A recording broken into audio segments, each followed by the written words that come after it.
কেমন আছো আমার ভিনদেশি তারা? আমার কথা তোমার মনে আছে? আমি জানি আছে। আমিও রোজ তোমার বাড়ি ফেরার পথ পানে যাইয়া থাকি। যখনই শহর থেকে কেউ গ্রামে আহে আমি সুইটা যাই, কিন্তু তোমারে দেখি না। আবার মন খারাপ কইরা বাড়ি ফিরে আসি। আমার লেগে তুমি কোনো চিন্তা কইরো না, আমি ভালো আছি। তুমি ঠিকঠাক মতন খাওয়া দাওয়া কইরো, নিজের কাজকর্ম ঠিক মতো কইরো, ভালো থাইকো।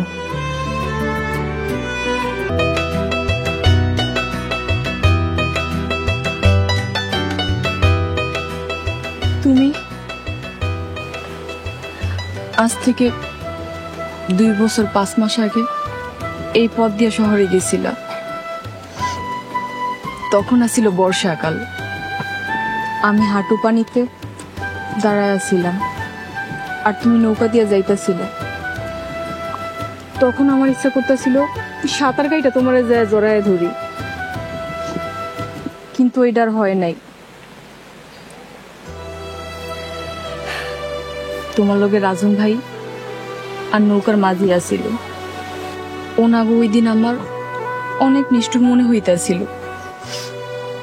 ওনাগো লেগা তোমার কাছে যাইতে পারি নাই।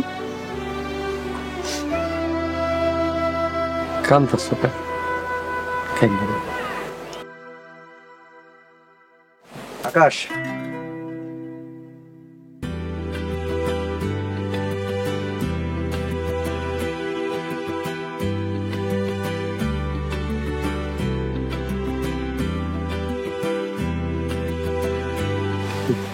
ভাইজান কেমন আছো? আমি ভালো আছি। তুই ভালো আছিস? তা আছি ভাইজান। আচ্ছা চল।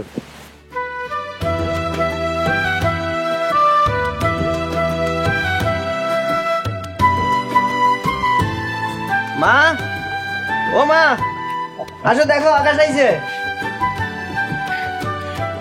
আকাশ ভাজান, তুই আইস? ওই ভাজান তুই এত শুকাই গেছ কেন? ঠিক মতো খাওয়ান দাওয়ান করছ না? হ মা, তোমার পোলা শুকাই একেবারে নাই হয়ে গেছে গা। কি সে কও তোমরা? আমার তো ওজন আরো 7 কেজি বাড়ছে। চুপ কর তোরা, জানোস না মায়ের চোখে সন্তান সব সময় শুকনা থাকে। আচ্ছা ঠিক আছে, চলো আম্মা ঘরে যাই, খুব ক্লান্ত লাগতেছে। হ মা, ওরে নিয়ে একটু ভালো মন্দ খাওয়াও। এই থাম তো। ওই আকাশ, তুই শহরে আবার বিয়া করে ফেলাস নাই তো? এই শোন, তুই যদি বিয়াও করস আমি কিন্তু মাইনা নিমু না। আমি আমি নিজে তোরে বিয়া করামু, সুন্দর একটা মাইয়া দেখা তোরে বিয়া করামু। ঘটকের লগে কথা কয়ে রাখছি আমি। ঠিক আমার মতো, আমরা যেমন বিয়ে করেছে না আকাশ, এরকম একটা বিয়ে করে দেবো তোরে। এই থাম তো, চল বাজান তুই ঘরে চল। আয়